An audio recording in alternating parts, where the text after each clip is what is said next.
Ladies and gentlemen, welcome to the new look Bills Roundtable. Look at this aesthetically pleasing layout from your three hosts ready to unpack this Denver Broncos matchup. So excited to have you in, guys. Kevin, what's going on with you, man? How's life? Just another day in paradise as you break down this. I got this sentiment that the Denver Broncos going to Denver, and there's just this, everyone was so nervous about Jacksonville. We needed to see the offense score some points. I think people are feeling a little bit better about that. For some reason, Jacksonville does have a better, reputation of being better than Denver. After beating them by 2 scores, that probably put a little bit in everybody's mind. But the scent I'm getting going into the Jacksonville game was completely different than Denver. And just excited to break it down and see what's different, what's unique, what's the same, what's tougher, and kind of breaking it down. But it's game week, the Saturday afternoon game. I thought they got hosed on the schedule, but here we are, and hopefully we get some players back, guys. Hopefully we do indeed. Z-Bot, what's going on, man? What's happening, fellas? Couldn't be more excited, right? We are literally almost to the minute, 48 hours away from kickoff at Mile High. A rematch of the wild card last year, which, of course, started off in a way that you thought was going to be a long afternoon, wound up ending in prolific fashion. The Bills dominate. And now the Broncos come out here with Sean Payton in year 2, Bo Nix in year 2, and build upon that defense all the way to getting a 1 seed. And you have a lot of people, I think, right now talking about this being a fraudulent 1 seed because of their resume and how they got there. But at the end of the day, to me, we know more than anybody as Bills fans how tough it is to obtain this 1 seed. We've arguably had the best quarterback in the league and have been unable to get that 1 seed. So I don't look at that with any slight because I think the ability to do it regardless of who you play is impressive enough. The interesting thing about Denver is that it seems that if you are the worst team in the league or the best team in the league, the game is going to be almost exactly the same. Where they've played the Raiders twice, of course, division rival, 1-score game each time. The Chiefs' backups comes down to the wire. But then you play the Houston Texans, and it's the same type of thing. Down to the wire, super close, super low scoring, they win. The thing with them is they've just won consistently all throughout the year. Now they face a Buffalo Bills team that is on a mission right now, and the Broncos are coming off a bye. I'm interested to see how that kind of plays out. Denver coming off rest, Buffalo trying to build the momentum off a massive win, their first road win in the playoffs in over 30 years. I think we have 2 really solid teams meeting in Mile High this upcoming weekend, and I can't wait. And so we were just talking about it on Monday where we said, strangely enough, we don't feel the same level of anxiety as we did the week before against the Jacksonville Jaguars. But it's kind of funny because when you look at like this team collectively, they're right there defensively with a lot of where Jacksonville was statistically from a collective piece. And I'm really excited to dive into the nuts and the bolts of how I think this team could attack them, things that didn't work with Jacksonville, but will ultimately end up working against the Denver Broncos. It's going to be a good time. But chat, as you're coming in, we ask each and every single one of you, please hit that thumbs up sign for us. Easiest way to help propel the show out to the YouTube algorithm so more Bills fans can join our live chat community. I'm also very curious, how far does Bills Mafia extend? There's 49 of you watching. I need 49 of you to sound off in the live chat and let us know where you are tuning in from.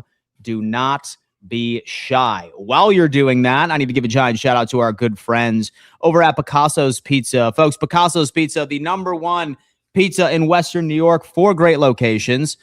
And they're delivering nationwide. Simply go to picassospizza.net and then hit this nationwide tab and submit your order. You'll find it on your doorstep just a couple of days later. Again, we appreciate Picasso's Pizza for rocking with us all season, and definitely go get a taste of home if necessary. Buffalo, New York is joining us. San Diego is in the building. Atlanta, Geneva, New York, Philadelphia. And me and Z-Bot have thoughts about Philadelphia. Chattanooga is in the building. How you doing? Let's talk about this, man. Good time. Okay, let's go on ahead and transition, right? Because I think the biggest worry, if there is a worry, is this Denver Broncos defense. So I mentioned just a couple of seconds ago that this team is right there in stopping the run as the Jacksonville Jaguars. I would say that they have a better secondary, specifically on their perimeter. But there's certain things about this defense that I think Buffalo can exploit, right? Biggest one for me is that when you look at their defensive front in Jacksonville compared to Denver, we're talking a massive mismatch in size, right? Like we're looking at a Denver Broncos defense that I think, as long as Buffalo ends up utilizing man duo, inside zone action, I trust our guys in the trenches to be able to make opportunities for James Cook. How much does Dre Greenlaw and Hufanga coming downhill really improve that run defense that we saw last year that came into Buffalo? I wonder if we're going to be able to run.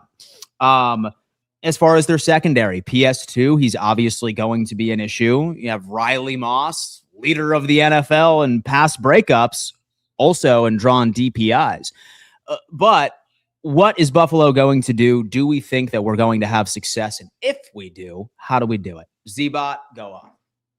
Yeah, it's interesting. And I think we're talking about the comparison between this weekend and last weekend and why we all thought we feel a little bit better about this one than last weekend. And I think it's because Jacksonville felt like they were the more well-rounded team. I think we would all agree the Broncos defense is better, but the Jacksonville Jaguars defense in his own right is pretty damn good. And I don't think it's like this night and day difference between these two defenses. But what the difference was that you were getting an offense that had three really solid wide receivers, a solid tight end, an 1,100-yard rusher, and a quarterback who was one of the most highly touted prospects of all time, who's now all of a sudden playing his best football. So I think you were looking at that matchup and you felt that you were not only going up against a really damn good defense, but you were going up against an offense that was absolutely humming, including against these Denver Broncos, who we mentioned it a little bit earlier. They went into Mile High, scored 34 points, and beat them by 14 points. So you're looking at Denver, and I mentioned it a little bit ago. The reason why you feel a little bit better is because it doesn't matter whether you are the cream of the crop or you are picking in the top 5 of the draft. It feels like these games are always close. The worst game of the entire season by a long shot was the Broncos versus the Jets back on October 12th. I don't know if you guys remember this one. I believe it was an overseas game, if I'm not mistaken. The New York Jets could not complete a forward pass. You're sitting there watching. It was a 9 a.m. game. It was a overseas game, and they literally could not complete a pass, could not move the ball. It was one of the worst games I've ever seen, and I think bar none the worst game of the season. And it came down to the final play where the Jets mismanaged it so badly. Had they have properly managed their timeouts, they would have had an opportunity to kick a game-winning field goal and beat Denver. I bring that up because what I'm seeing throughout the season here is this is a team that is susceptible to playing down to their opponent and also letting up letdowns. Go back to the Marcus Mariota-led Washington Commanders game that goes to overtime, 27-26. Dan's got it on your screen. 2 games against the Raiders this year, both one score. Were the Raiders not the worst team you've seen in forever? Them and the Jets. Both those outings were 3 games total that all came down to the wire. I look at the Broncos offense and it's respectable. I think you have respect for Bo Nix. You have respect for Cortland Sutton. And you, of course, have respect for Sean Payton. But I think these Bills in this moment with the quarterback that they have, knowing what they are facing in front of them, what the opportunity lies ahead, I just look at them as a team that the Denver is going to go up against over the last month here or so. This is a team that is in a different class compared to what they've gone up against. And the one team that was similar was the Jacksonville Jaguars, who routed them. Now, I know it's not as black and white as comparing those games to this game. But with the Buffalo Bills, where they are right now, once again, it comes back to the exact same talking point that I used last week. I didn't think that the Bills were the superior team going into last week, but I knew that one team out on the field was going to have number 17. And once again, I feel like you can boil it down again this upcoming game, where Bo Nix in these type of games, or Bo Nix against offenses that put up points, he has not been able to keep the pace with the other quarterback. So I look at this, and yet again, with the defense being the strong suit, the offense of the Denver Broncos, to me, doesn't pose as much of a threat as Jacksonville's does. And look what Buffalo just did. They had that Jacksonville team who was averaging nearly 30 points per game at 10 going into the fourth quarter. If we all agree that Jacksonville D is superior to Denver's, I do think the Bills will be able to have a similar outing. And despite the defensive effort of Denver, when I have Josh Allen and I trust my defense to be able to stifle them, Denver hasn't been the best offense the last month or so, and really all season long. You just pulled up a bunch of their games, by the way. That Jets game, that Raiders game, like they're scoring well below 20 in those games. So I think here, obviously advantage quarterback, but even though the defense of Denver would be considered superior and maybe the best unit in this game, I just don't think that the Denver offense is going to be able to keep up to a capacity in which a playoff version of Josh Allen is going to be able to put out on Saturday. Oh, man. And you know what, man? Like, I've been hearing quite a bit. It's like, oh, this team, they're leading in sacks, they're leading in pressures. And so am I crazy? But I'm pretty sure that they were leading in sacks and pressures last year going into the playoffs, right? They were right up there and everything, right? Sean Payton even said it in his press conference, I believe yesterday. I know that because I just collabed with the Broncos YouTuber and we were like sort of unpacking it or whatnot. And he said that, look, like sacks don't mean much to me because there has only ever been one team in modern football history that has won a Super Bowl with a negative turnover differential. And that's where the Denver Broncos are. They don't take the football away. And when you look at this Buffalo Bills like recipe of losses we've seen, it's all been the same thing. It's been we cough the damn football up. This team is not filled with ball hawks. I'm not sure if it's coaching. I'm not sure if that's how they are built from a DNA perspective, but that's something I don't think that they really bring to the table. They run a lot of man coverage, right? Like, yeah, maybe you could bottle up James Cook, but do you think that you can bottle up Josh Allen on third down situations for being able to take it 7 to 8 yards a clip? I don't know. Kev, thoughts on this defense? I think there's some metrics that would point to being very, and we're going to get into by the numbers in a minute here, but the offensive game plan, defensive game plan is going to be pretty straight up to me. It's going to be, I don't think they particularly stop the run to what the metrics say. Again, like Jacksonville proved me that they did sell out to stop the run, and they, I think, sacrificed by running zone coverage behind it and pretty poorly, where Josh Allen was pretty much able to do whatever he wanted because they did stop the run. And, what did the Bills do? They countered with Khalil Shakir in the backfield and said, fine. We know we can beat you in these zones because we're going to run two personnel or we're going to run variations of different personnel packages that have a receiver in the backfield, right? So when you look at this game, and one thing that really sticks out to me, guys, and we'll break it down a little bit more, but 21st in the NFL in EPA per dropback from week 11 to 17. I mean, I don't know what's going on there for what they have in the secondary. I don't overly like PJ Locke. I don't think he's very good. I just ultimately don't. I think they struggle mightily against the running back, lead the league in running back touchdowns. So maybe that's the pressure for Ty Johnson to get back and at least see third down snaps. So they don't cover particularly well. You have Patrick Surtain, obviously, who can take away a receiver one. But guess what, guys? We talk about it negatively all the time. What don't the Bills have? A premier receiver one. So they lose their advantage there to where he's covering Keon Coleman. So like ultimately, maybe he goes over to Cooks too if he has to, but ultimately they lose that huge advantage to where the Bills don't care. Fine. But some of these metrics, they're brutal. Talk about them and buy the numbers. But, for me, I'm sticking to the run again Saturday. I'm going all out. I think it'll be successful again. Bills just played this matchup, and an injured Dre Greenlaw coming back could add some dynamics to this game. I don't think it's enough to cover where we were at last year. So, there's something to the 11 and 2 and 1 score games though that always regresses to the Kansas City Chiefs. It happened the following year, unfortunately for them, but it does come and it comes quick. It is a stat that you cannot always win with, and that's 1 score wins, especially without a Patrick Mahomes, Josh Allen. So we'll see if the regression comes as soon as this week or what. But those 1 score Raiders wins, those 1 score Giants wins. Didn't talk about the Giants game too much, but that was another one they could have lost. The Commanders. There's just some stuff there. The multiple Chiefs games that they've had, like against backups.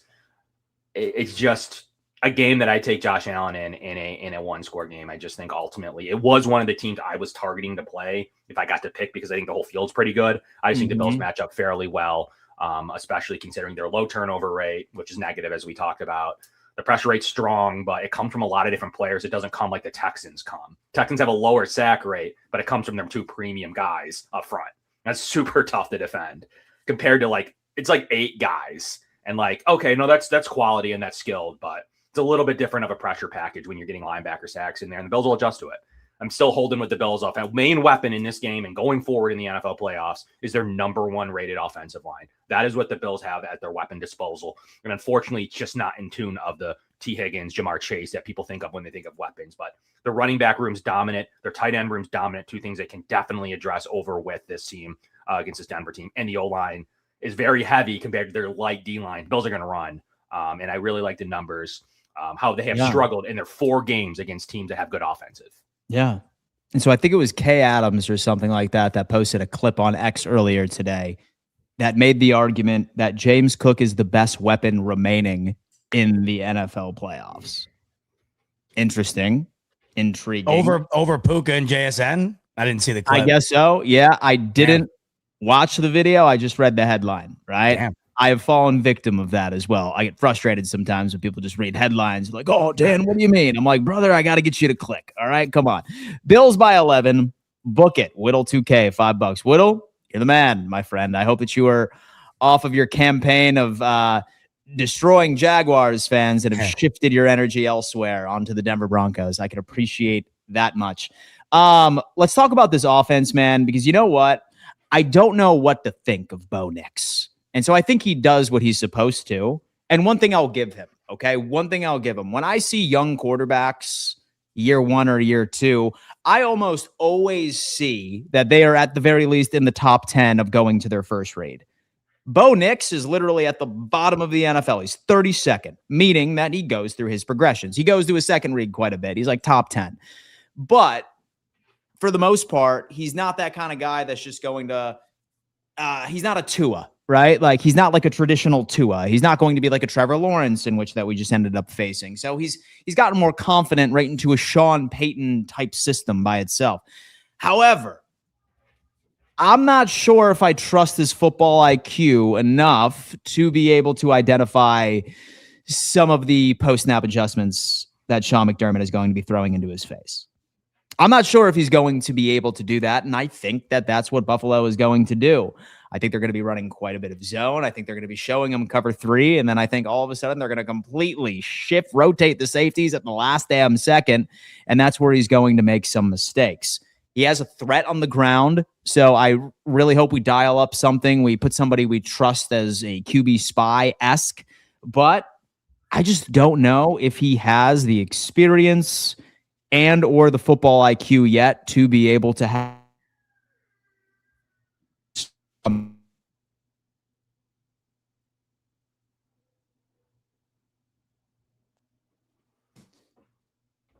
Down goes Dan, or is that on your end too, Kevin? Down goes Dan. There he is. Hey, am I there? You're there. Yeah, you're there. We got you. Yeah, thoughts. Could be those Verizon outages, Dan. It's Verizon, man. I haven't been able to make a call past 48 hours, brother. What's going on? Have y'all gotten service back yet or no? Yeah, I never lost it, so I got lucky, I guess. Verizon, yeah, dude. It's been SOS. I'm a T-Mobile truther. I'm a T-Mobile truther, so I'm in the. Are you? I love T-Mobile. It's the most reliable network in America, dude. Verizon. That's what they say. You know, bullshit.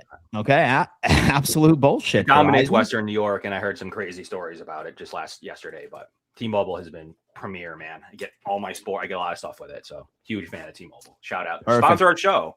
Sponsor us, T-Mobile. Go ahead, Kevin. What do you got? Dan, what was the specific question? So the specific question was, do you think Bo Nix has the football IQ to go up against Sean McDermott, who's more than likely going to be completely confusing him all game? No, I don't. I think he's their weakest link. I think he does some good things athletically. I think he has some physical tools. I think he has some box score stats. I'm just going to hand off to this is the NFL playoffs. And if the Bills lose, I don't think it's because Bo Nix outduels Josh Allen. It's turnovers. It's other scenarios. The Bills defense can't do anything, stop the run. Maybe there's ways that we could talk about, and definitely many paths for the Broncos to win. What him outdueling Josh or him outdueling Sean isn't toward the top of my lists of Broncos efficiencies.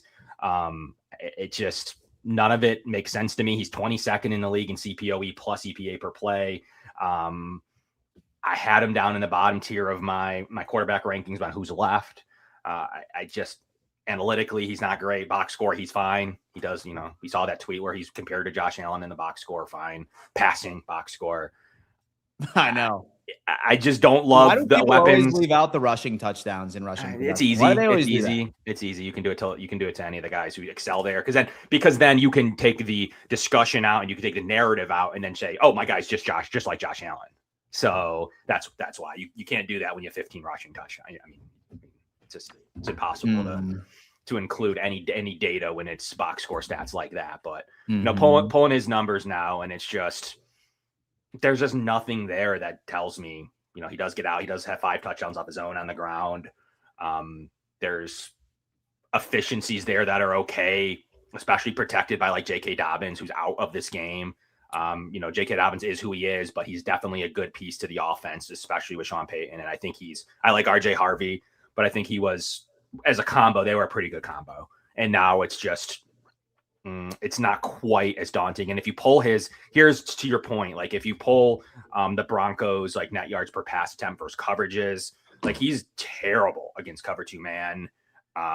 Like he's got a negative EPA. I mean, you can't have that. So we'll see if the Bills show any cover 2 man in this game. He's not good against cover 2 in general. He's not good against cover 3. He's not good. I mean, he's decent against cover 0 and cover 1. But he's ultimately not very good against disguised coverages, and especially a combo coverage like a cover 2 man. So I just don't see anything on paper that alarms me. He does make plays, and they are good in the fourth quarter. I do have to point that out. That is something they're super strong at. And why are they 11-2 in 1-score games? I think that's where he's good. I mean, ultimately, there's plenty of quarterbacks that struggle in my opinion, in the fourth quarter. I don't want to talk about some of them, but we maybe could next week. I have some data on some of the remaining 2 quarterbacks when it comes to fourth quarter data, but he's not one of them. He is pretty solid at the end of games, and he does lead his teams. Just look at the Eagles game. He does lead his teams at the end of games. He's got the clutch gene. He does. Yeah, that's one of his pros, in my opinion. I don't know how much you quantify that, whether it's box score or analytics, but he does have that clutch gene, in my opinion. So at the end of the game, if they have the ball down, he is someone that's been pretty efficient in those scenarios, able to get it done. But the coverage scores are bad, guys. Like, you can't be bad against cover 2 man and cover 2. We'll see. But the disguised coverages, if we think we got to Trevor Lawrence, we'll see what that looks like against Bo Nix, who I think Trevor Lawrence, at least as of this minute, was playing really good football. Yeah. And so the Buffalo Bills play some very good cover 2. We're very efficient at that too. So we shall see. It's funny because, and so I did have that Broncos YouTuber on, so I was collabing over on his channel, and I asked him a question. I said, look, knowing what the Jaguars did to us on the ground this past week, do you think Sean Payton is going to try and run the football down our throats? And he's under the impression, no. He said that there's just something in him that he doesn't trust R.J. Harvey, and to be your RB1, he misses J.K. Dobbins. Yep. He said he wishes J.K. would have been available. If the Broncos advanced, then he would be activated. But if we're all worried about this Broncos team trying to test us on the ground, based off of who I spoke with, he thinks Sean is just not going to do it because he doesn't think that R.J. Harvey can handle it. He's going to make Bo Nix be the offense for the majority of the game. Zebot, thoughts on Bo Nix? Thoughts on the potential threat of them running the football? Yeah, so there's a lot to unpack here. I like Bo Nix a lot. I think he's got a bright future. Once again, the emphasis here is that it is the playoffs. Trevor Lawrence was playing the best football of his career going into the postseason. What happened once he got into the postseason? 2 horrendous picks. And as we talked about last week or a couple of days ago, how many picks should he really have had? 4 or 5? Was not nearly as good of a game as he had played the last 2 months. The pressure was on. The lights got bright. I'm not saying he was terrible, but he wasn't nearly as good as he had been going into that. I'm looking at Bo Nix this season in totality, 3 games above 100 passer rating. Josh Allen has 10. So we're looking at the comparison to the quarterbacks here. Not only are you getting the superior quarterback, but you're getting the quarterback with that experience that clearly paid off last week. Josh Allen goes down the field, game-winning touchdown. The following drive, Trevor Lawrence picked off. It's not to take away credit from Trevor Lawrence for keeping them in the game in the fourth quarter. They scored 2 touchdowns, but he had an opportunity. And let's face it, fellas, they only needed 25 yards to send that game to overtime. Basically, Trevor Lawrence had to do anything but what he did in order to extend that game. and he didn't. So I do think the cliche of the playoffs being that much different than the regular season is more than a cliche. I think it's the truth. And I think you have to look no further than last week just to see that. Now, here's the thing when talking about Bo Nix going up against Sean McDermott here. Last week, I think one of the critical errors made by Jacksonville, and you just mentioned it, was not sticking with the run game. They only gave their top 2 running backs 14 total rushes. It made no sense. I don't know why you continued to put the game in Trevor Lawrence's hands the way that they were running the football. The difference here is that the Jags had the threat to do that, and the Denver Broncos do not. You mentioned it. J.K. Dobbins will not be available for this game. You go to R.J. Harvey. He's averaging under 4 yards per carry, 540 yards on 146 attempts. I think the guy you spoke to, Dan, would be right. I don't think Sean Payton's going to go in and pound with R.J. Harvey, because if you do, I don't think that's going to be very advantageous for Denver's offense, despite what the Bills' defense poses. So now you turn to this game having to be in the hands of Bo Nix. Tre'Davious White, the way that he's playing and the way that they were able to take away 2 other top receivers last week in Jacoby Myers and Brian Thomas Jr., Parker Washington really the only one to go off. Well, if you are able to stifle Cortland Sutton in this game, I think when we're looking at the 2 wide receiver cores compared to one another, Similar. the Bills, I think the Jacksonville's is better. Like we're looking Jacksonville's compared to Denver. So if you're able to kind of take away Cortland Sutton's game, which by the way, he's had a great year, but if you're able to limit him, I think that last week you went up against far more potent options to a better quarterback, I think, as of right now, than going into this week where I think you have less options and you have a quarterback coming in here that's playing only his second ever playoff game against the same exact team where we know how it went last year. And I know that last year isn't this year, but this is still a guy going into his second playoff game, much like Trevor Lawrence was going into his third. I just think that this stuff matters this time of year. But the biggest key to me is that last week I thought you went into that game, and the reason you were worried, once again, to go back to the collective, the way you looked at the team collectively, the Jags were able to run the football, not like the Ravens would any given game or the Bills. But Travis Etienne, despite not having multiple games where he went off, he had a really solid year. I don't look at this game and think, man, the Bills just aren't going to be able to stop the run. And we know that's the biggest caveat. And plus, I just don't think that Denver's going to try to do that, because I don't think that they believe in their ability to do that. So if I'm looking at this then, Dan, it basically comes down to, is Bo Nix going to outduel Josh Allen? And you're looking at the 2 defenses, right? And you'd say, well, Josh Allen's got to go against the better defense. That's true. But the Bills' pass defense might be one of the most underrated units in the NFL, and you saw it again last week. They don't get enough credit for what they do. They did it last week.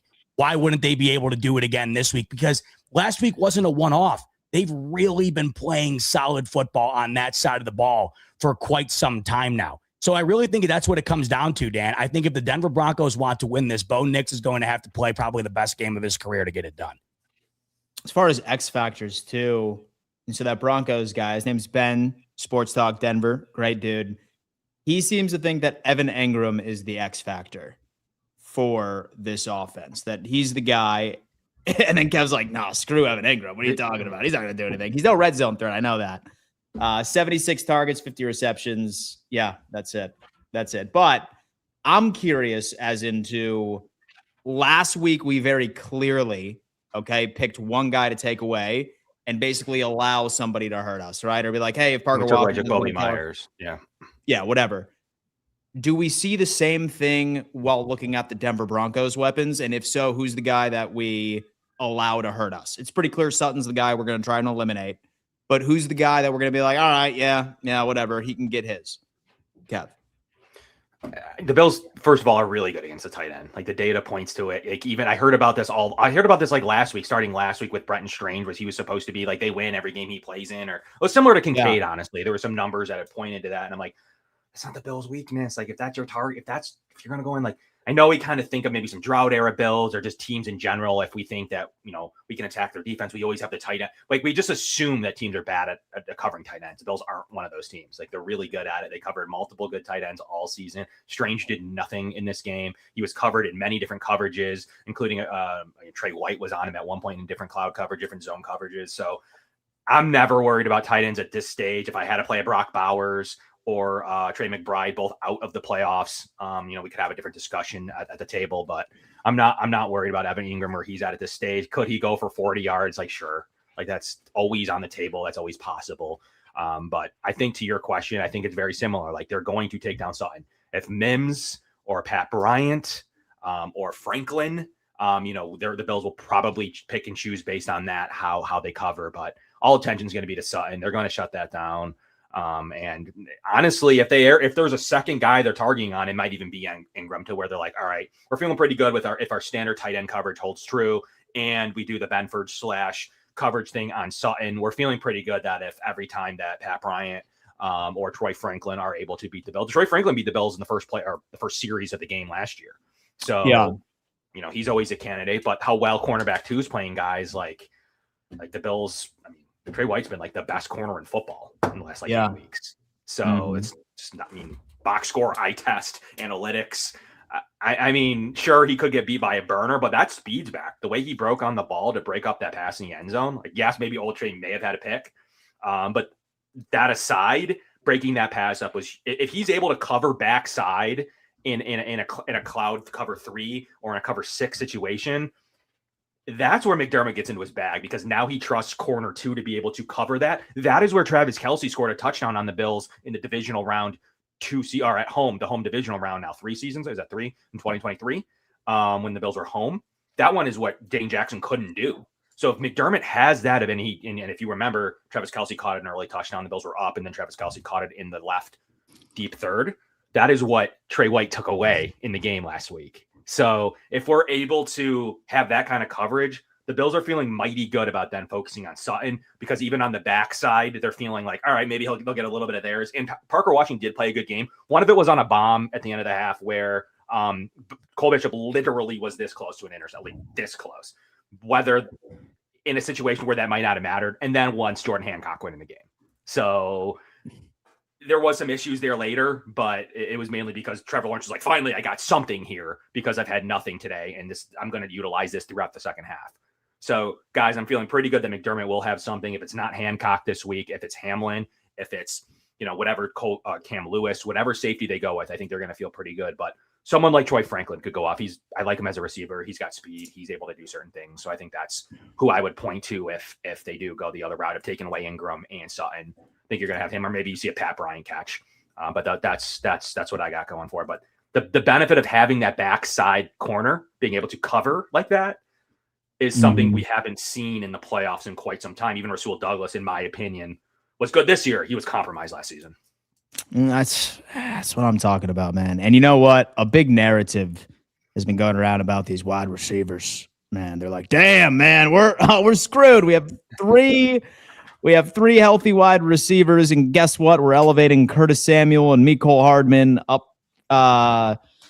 to the active roster. Like, we're screwed." Kev had a ballsy take on the first episode. He said that he thinks this is the best receiving core that we had compared to last week. It's a better receiving core, is what he's saying. Please explain, Kev. Why is this receiving core better than last week? Because they lost 12 catches over the last 8 weeks. Like, ultimately, like, we're gonna argue, like, Gabe Davis got benched down the, and I'm a huge Gabe, just like I'm like Trey White. I'm a huge Gabe Davis fan, but he can't run. Like, I love Gabe Davis. I've loved what he's done. I was hoping he would increase that. Instead of increasing that, I don't think things got worse. He, for some reason, did develop, like, catching the ball, which was something we struggled with at his time in here the first stint. But he did seem to develop hands, and he was making good catches, but he couldn't run routes. And as from a Gabe Davis fan, he got shut down. He can block really well. I mean, that's essentially what he turned into, is the Bills' best blocking receiver. But I pulled the blocking metrics, and actually, Keon Coleman and Curtis Samuel can block just as well as some of the receivers on the Bills roster. And I think they added element to a healthy. I mean, I think they were just fed up with. So was I. I mean, I'm one of Curtis Samuel's biggest detractors. They were just fed up with him just never playing. Like, they're just like, dude, you're done. Like, we're shutting you down. You have this elbow injury now. You're done. Like, we're sick of seeing you. We're going to run with some of these veterans we just signed. But with Cooks is what he's been able to do and showing this offense. We obviously know Shakir went 12 for 12. So those two are somehow, the Bills 1 and 2. But to me, like, I think Keon getting reps isn't the world's worst thing. I know he has his problems, but to sit here and say for 1 minute that Keon Coleman, Curtis Samuel, and possibly Mecole Hardman are that much worse, or in my opinion, they're better. But to say that they're worse than this age Gabe Davis and Terrell Shavers, I'm sorry. I don't see it. Nothing points to it. Terrell Shavers is a great special teamer. Absolutely. No doubt about it. However, with Sam Franklin, with DeMar Hamlin, with Balin Spector, with Andre Jones, Tabor has his unit ticking on all cylinders. And in my opinion, Hamlin steps right in.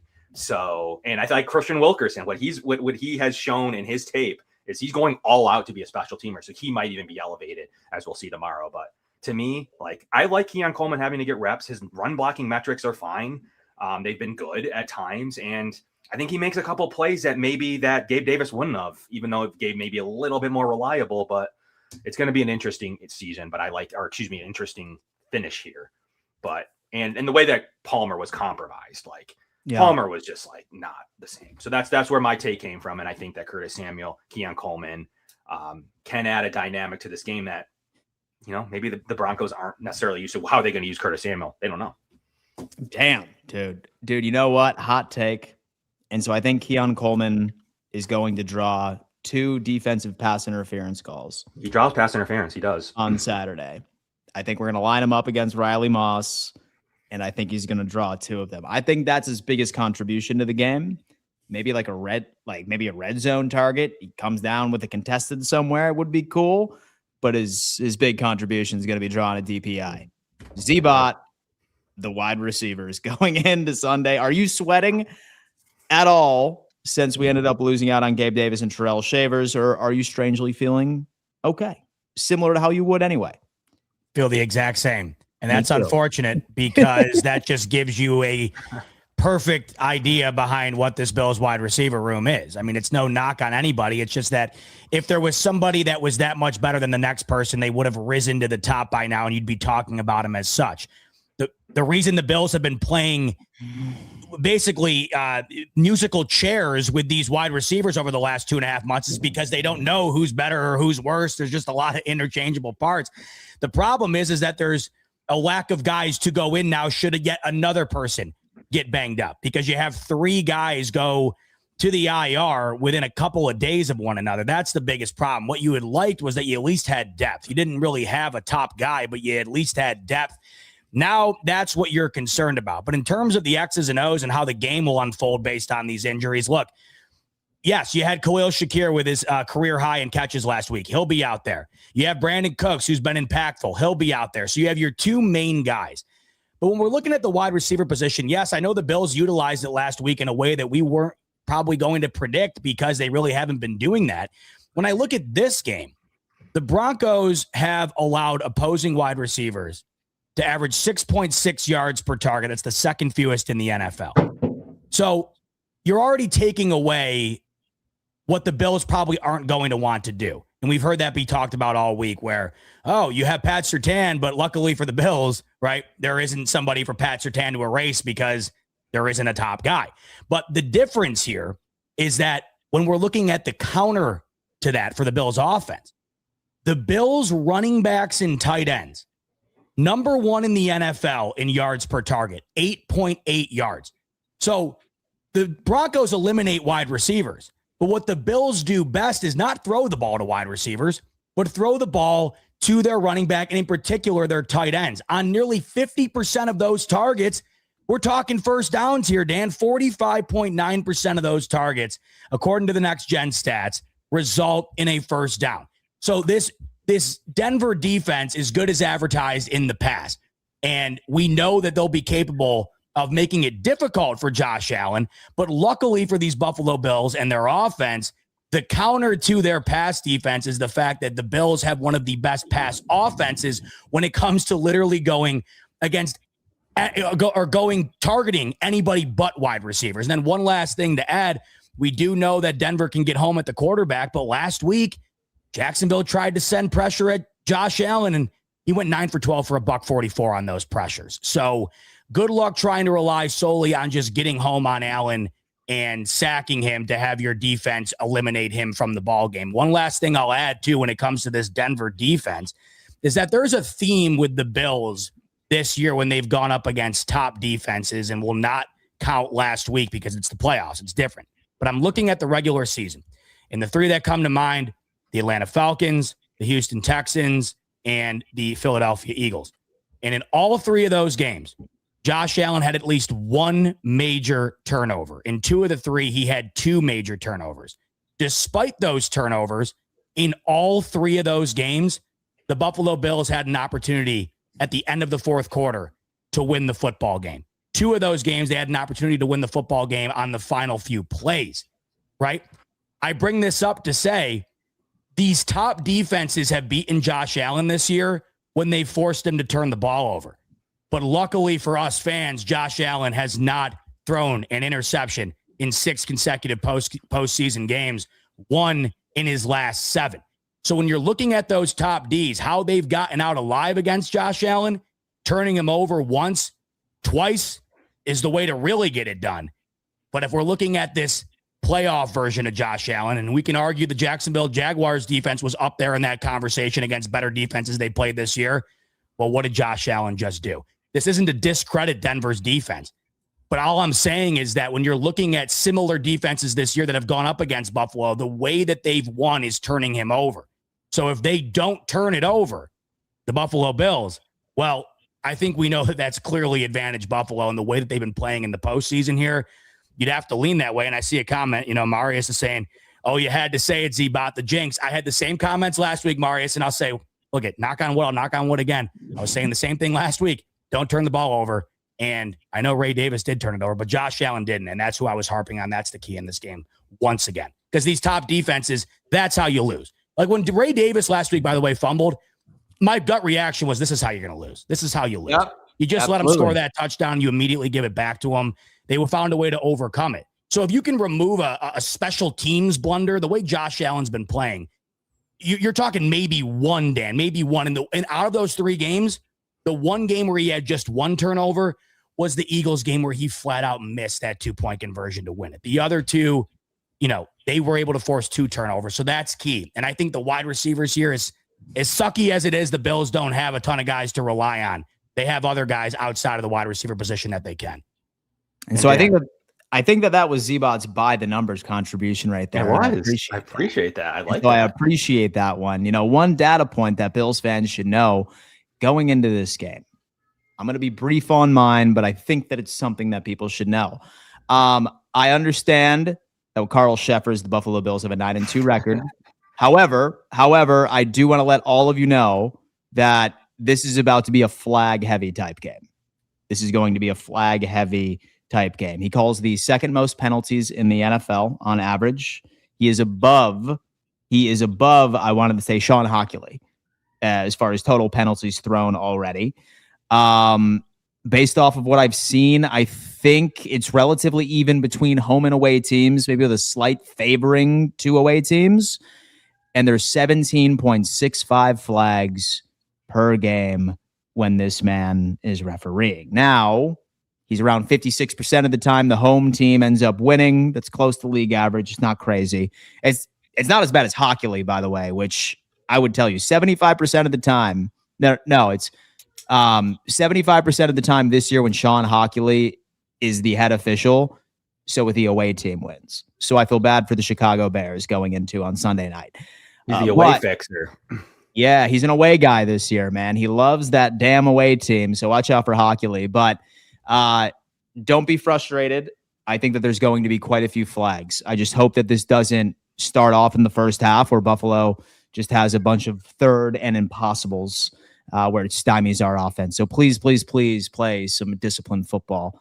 Kev, by the numbers. What do you got? Couple by the numbers that you have to think about when you're looking at this game, and one that does jump out to me is we talked about it briefly. I think you guys both, we went through the schedule, 11-2 in one-score game to the Denver Broncos. But let me counter that by saying, is it Fugazi? Because if you look at one-score games, it traditionally doesn't hold up over the long run. Great, no problem. That's, pretty self-explanatory. But point to it. Like, why wouldn't it hold up that one-score record? The Bills have the 4th best offense in one-score games in their EPA per play. Their defense is pretty good in one-score games. Their special teams has played average, literally straight up 16th in the league in one-score games. The Denver Broncos, 11-2 in one-score games, but have the 23rd rated defense, have the 13th rated special teams. Okay, fine. And only the 11th rated offense.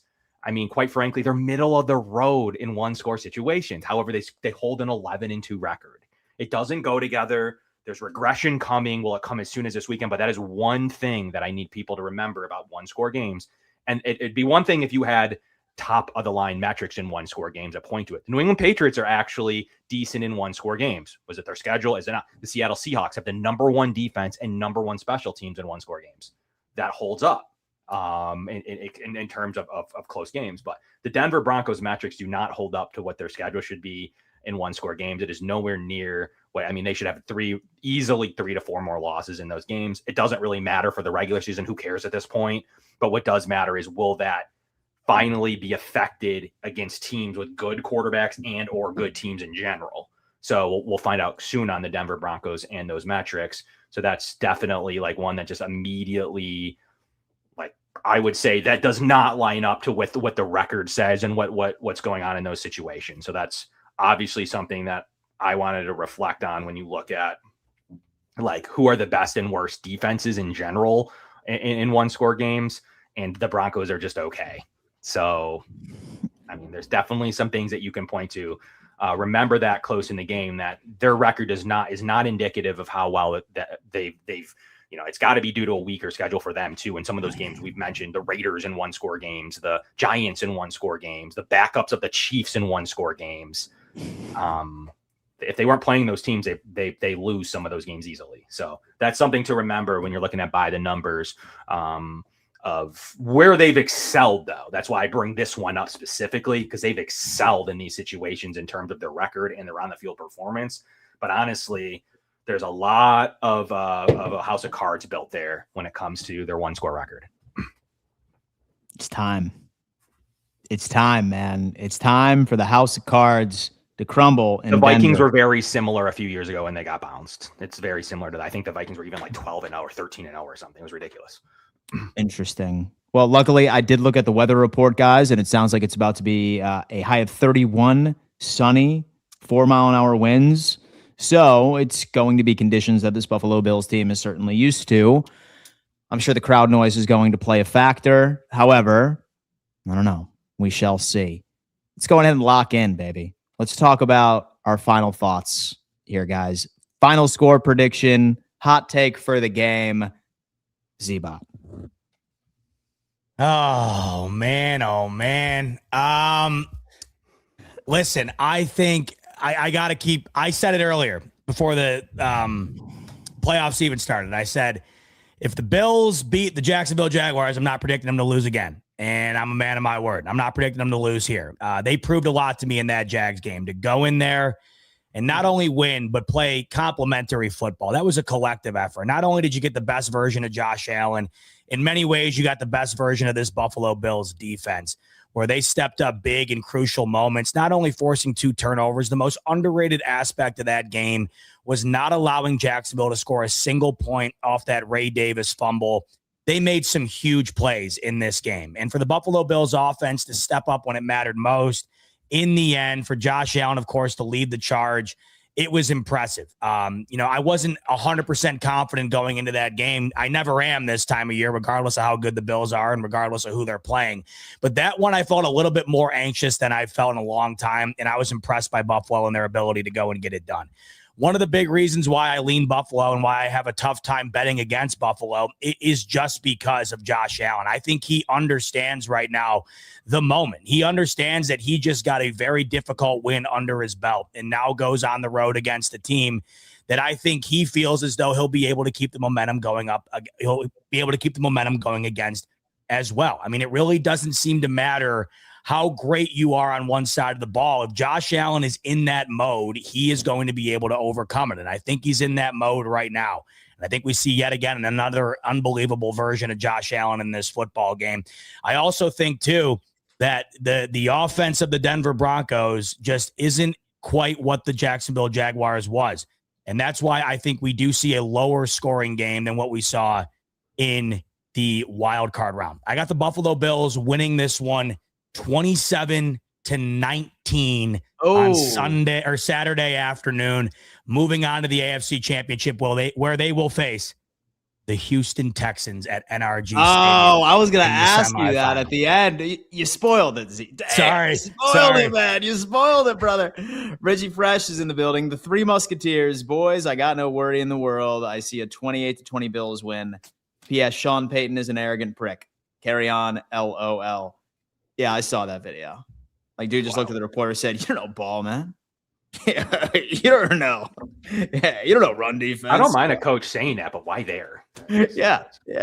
I love it. Basically, Kevin saying Broncos are buns. LOL. Richie Fresh in the most professional way possible. Speaking of which, Kev, final score prediction, hot take. Well, can the Bills do it on short rest? Can they go there? I've been pretty adamant on the jobbing of the way that this is built between 12 days rest and 5, between not only being missing around and being fully healthy with no one on your injury report minus Dobbins, who's been hurt, and the safety who's also been hurt in the past. Can they overcome both the injury bug in general? We talked about none of them being huge. Can they overcome that mixed with a short rest on a team with heavy rest is ridiculous. I'm sorry. I don't care who it is. I don't care if it's the Patriots. I don't care if it's the Bills. I don't care if it's the Chiefs. It's ridiculous. But anyways, and obviously having to travel to the West Coast on top of it and be the first game of the week. Absolutely wild circumstances. But are the Bills able to overcome all of that? That is a question. I don't know if they can. Can Denver do enough at home to beat the Bills? That is the true question. Maybe Denver wins this game. That's what sticks out to me. But none of the metrics point to it. Z-Bot, you took my score prediction. Really? I literally had 27-19. Wow. What are the odds of that? That's got to be non-existent. That was literally my score prediction because I like to pick the Bills in the playoffs around 28 to 29 points because they've done it every single game. Like every single game, their average is 29 points, roughly 29.3 points. They've only not done it once and was in Cincinnati. They're right around that number pretty much every single game. So it's hard for me to say this is going to be the game. They're not. I mean, they played the same defense. I think the Bills, if they turn the ball over, everyone's asking how they lose to the Dolphins then. No one wins every game. They both didn't get off the bus in that game. All three of us will tell you that. Josh Allen didn't play great. The team in general didn't play great. That's not the version of this team and or Josh Allen. If you expect to see that version, it's just no precedent there for that. There is no precedent there. Snow with Ken Dorsey, maybe we can have a conversation, but there's no precedent there for that. That's the Josh Allen you're going to get at all in meaningful football games. That game was not meaningful. He thought he was going to walk his way to victory. It was a cocky attitude. None of them played super well. Even James Cook put the ball on the ground. It was an issue in general. So this is, if you want to use that, it's not going to happen. But Dan, I mean, we'll switch it up just for purposes of Z-Bot already having that score. 30-20 Buffalo in this game. 30-20. Interesting. It's funny because like I've seen a lot of Broncos fans mention that like Miami game, and I'm like, okay, first off, that's wild sentiment, especially since we just sent home the team that blew the doors off of you in your own building just the week before in their home building, if that's exactly how you want to look at it. But anyway, regardless, I had a similar final score prediction to both of you, surprisingly enough, but a difference of 1 point. 28-20. I have the Buffalo Bills ultimately ended up winning this game. And a hot take on this one. Not only do I see this being a dominant performance, but by the end of the game, I genuinely believe that this Buffalo Bills team is going to have over 42 minutes of time of possession. I think that we dominate time of possession. Nickel dimers? Why do you think that? Yeah, I just think that like the entire game plan is going to be running the football. Okay. I really do. I think that they've added enough to the defense where I think that they might be able to like maintain some of the explosives, but I still think that we're going to be able to like at least go for 4 to 5 yards a clip. And they also run a shit ton of man coverage. So I think that Josh Allen's legs are going to be utilized. I really think this is going to be your traditional Joe Brady type offense that most Bills fans hate. But I think that that's how you beat the Denver Broncos, ironically enough, is the Joe Brady style of offense. Yeah, dude, 42 minutes time of possession for the Buffalo Bills. It's going to be all Bills. And so I can tell you that. And then I also think that we're going to take the football away twice, but it's going to be based off of batted passes at the line. I think that we bat the pass twice at the line and it turns into interceptions. Yeah. Did it like 12 times last week. Finally, we did. Got one home at the end. We did, so we're due. Yeah. So we're due for that could have been 4. We didn't talk about it too much. That could have been 4 picks last week pretty easily. Like it could have been a simple 4 pick intercept. That wasn't like a lucky 2 the Bills got. That was like light. in my opinion. Yeah. But Dan, Agreed. you're right with one thing. They are number 1 in the league in explosive play rate defensively. So maybe your game plan is right because they do limit the explosive play. So that is something that would have been good for beyond the numbers. But right there, number 1, 9.4% of the time in pass plays it's number 1 in the league. And Butts, 25th on offense, 11.8 in explosive play rate. So they don't get explosives either. They stop them, but they don't get them. They stop them. They don't get them. Nice, man. I'm loving it. I'm still shocked that Z-Bot's picking the Texans to beat the Patriots. You too? I told you. How the hell is Pittsburgh going to score? And they did not. Right. They did You not. were right. Hey, maybe I shouldn't. Maybe I shouldn't bet against your ball knowledge anymore. And I just to bring be that completely up. honest with Hey, you. listen. CJ Stroud fumbled the ball 5 times in that game, and they won by 24. That defense is ridiculous. It's not a discredit to the Patriots. It's just all the credit to that defense. I mean, look at the Chargers defense had success against New England. Big time. They held them to 16 points. The problem is the Chargers offensive line has me, Kevin, and Dan out there manning the ship. So this is a different circumstance. I like Houston to move on. Mike Houston. Even without two of their 4 receivers, too. I don't think it matters, dude. Collins, The Texans defense outscored the Pittsburgh offense last week. That is true. They did. That is a fair point. Dude, you know what? I can see it. And so I'm not sure if I'm trying to manifest that doesn't happen because I would rather the Patriots. Is that the two best AFC teams, though? Honestly, if it's the Texans win that game, do you think the Patriots are better if that's on neutral field? Who are the two best AFC teams? I would much prefer to play New England than that Houston defense. 100%. Yeah, me too. So Houston, do you think Houston and the Bills could like the way that they've played? Yes, I think that would be a fair semifinal for sure. Yes. Yeah, I think that's a fair. The other 2 teams could win, but I think those 2 are the current best. The caveat, though, you're likely going to get an NFC West, NFC championship, and then you would get a Bills, Patriots, NFC or AFC East championship, which would be interesting. 2 divisional championships. Yeah. Oh, you should have round table versus round table. Seriously, that would be. I think I like that. I like that idea. Yeah. No, man, I'm sort of all about it. This year, we could also potentially see the very first double wild card team Super Bowl. Yeah, it's very possible. Very well. Plus, you are going very possible. You're going to get a first-time quarterback from the AFC guaranteed, and then the Rams, they're the only one remaining with an appearance. So you are more than likely going to get a brand new quarterback champion unless Stafford wins it, and then you are going to get a champion that hasn't won one. Unless the Patriots win it, you're going to have a champion that either has never won one or hasn't won one in like a decade plus. So it's a pretty awesome year. Yeah, it is good, man. It's kind of nice, like not having Kansas City in here. It's sort of nice seeing Philadelphia get bounced after. Oh, yeah. Yeah, just some new blood in here. But you know what? But I want the all division championships. Oh, I forgot Purdy. Yeah, sorry. Yeah. I want the all division championships. I want the AFC East. I want the NFC West. I think that would be a cool storyline. And I'm sorry, I think Texans are better, so I want to put down New England. I think that there's no better way to exercise your demons to get this thing done. You got to do it. You got to go through New England. You have to do it. The story's been written. It has to be New England. We have to right the wrongs of Highmark / the Ralph.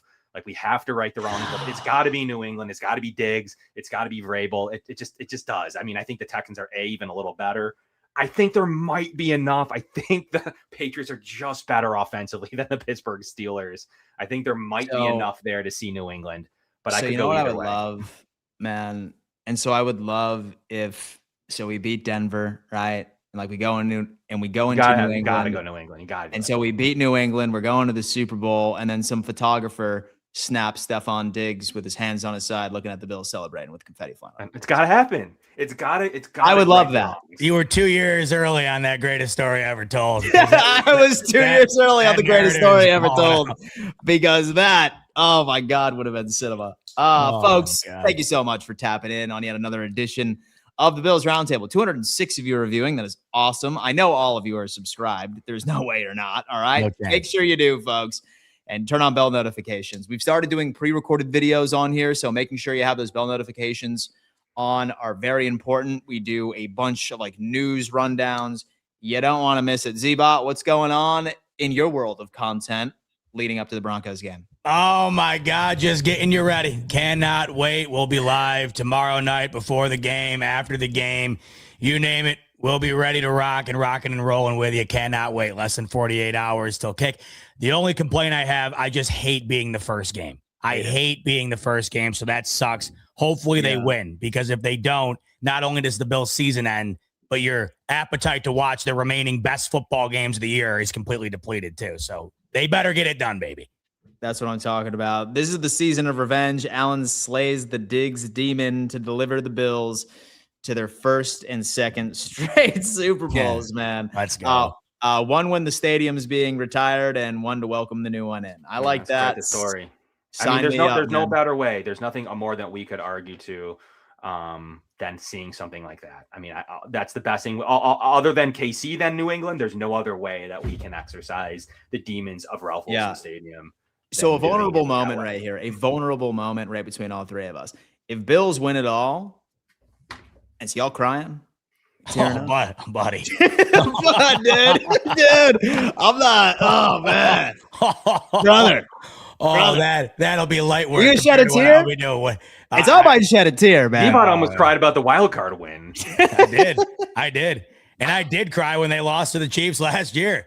So I have no idea what I'm capable of doing. I'm kind of scared about it, to be honest with you. It's a Bills fans. It's a Bills fans. Let us know in the chat. Will you cry, or would you cry if Buffalo wins the bowl this year? And be honest.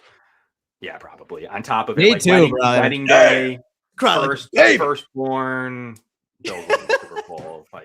I mean, literally. Sorry. 6-7. I mean, it's like it's they're all right. 1, 2, 3 right there. But yeah, it would be quite the moment. And there'd be I mean, I'm sure we'd have celebration live videos. I mean, Z-Bot's live. We're all probably live on the channels. We're probably welcoming in guests. We're probably doing maybe live spaces on X. There'd just be a ton of, it'd be a celebration before the parade for 3 straight days. No doubt about it. I don't think anyone's working, but we got games to win before that. Dan, we'll have pre-rolled content here on the channel, so please check that out. We have one from yesterday, so it would mean a lot to all of us if you could check that out for our logarithm. And if you like by the numbers, my Twitter feed's full of them. So just hit me up if you want to see something certain with any live data that intrigues you about something. Fun stuff, man. Go Bills, everybody. Go Bills. Walk in on Saturday, with your heads held high, and say that the playoff team we know shows up to Denver. I really like us. We'll see you soon. Peace.